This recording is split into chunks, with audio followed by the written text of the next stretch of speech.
கையில் புண்ணு இருக்குன்னு 2 பேர் கிளம்புவாங்க. அது இருந்துட்டு போச்சு அப்படின்னு வச்சுட்டீங்கன்னா கை பூரா புண்ணாயிரும். அப்புறம் கையை எடுக்கணும்பாங்க. இது புறையோடி போகிற புண்ணு வந்து உலகத்துக்கு தெரிஞ்ச விஷயம் தானே. If you don't address an issue அப்படியே சால்வ் ஆயிடாது.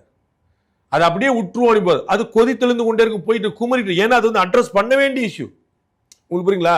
நான் பல முறை சொல்லியிருக்கேன், அரசியலை பொறுத்தளவுக்கு நியாய அநியாயம் கிடையாது, நல்லவர் கெட்டவர் கிடையாது, வென்றவர் தோற்றவர், ஜெயிப்பு தோற்பு, இவ்வளவுதான். அப்ப ஜெயிச்சுட்டா யாருமே பேச மாட்டாங்களே.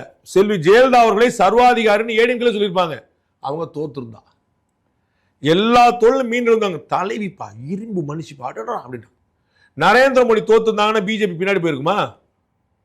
தொடர்ந்து வெற்றி பெற்றுக்கிட்டே வர்றாரு. 3 சட்டமன்றம், 3 மக்களவை, ஒவ்வொரு சட்டமன்ற தேர்தல், மாநிலங்கள் அவர் வந்து நடந்து போறாரு கட்சி தலைமையகத்துக்கு. நாடு பின்னாடி போய் நிக்குது.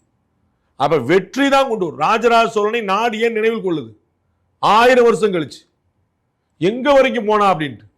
ராஜேந்திர சோழனை ஏன் பாராட்டுறோம், எங்க வரைக்கும் போனான்னு. இதுதான் வெற்றி, ஒன்றுதான் அரசியல். அப்ப பாஜக வெற்றியை பெற முடியவில்லை. அப்ப கட்டாய விமர்சனங்கள் வரும், கும்பல்கள் வரும்.